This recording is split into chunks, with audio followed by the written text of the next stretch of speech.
গাজীপুরে আলাদা জায়গা থেকে দুজনের ও কিশোরগঞ্জের করিমগঞ্জ থেকে একজনের লাশ উদ্ধার করা হয়েছে।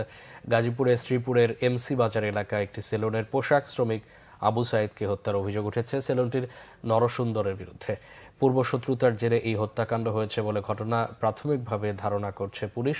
নিহত পোশাক শ্রমিক নেত্রকোনার দুর্গাপুরের আলমপুর গ্রামের মোহাম্মদ রফিকুল ইসলামের ছেলে।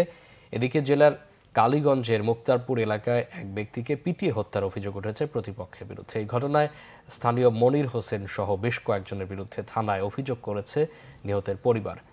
অন্যদিকে কিশোরগঞ্জের করিমগঞ্জের শ্রীরামপুরের গ্রামের একটি বাগান থেকে অটোরিকশা চালক হুমায়ুনের হাত পা ও মুখ বাঁধা লাশ উদ্ধার করেছে পুলিশ। হুমায়ুনকে হত্যা করে দুর্বৃত্তরা অটোরিকশা ছিনতাই করে নিয়ে গেছে বলে প্রাথমিকভাবে ধারণা পুলিশের।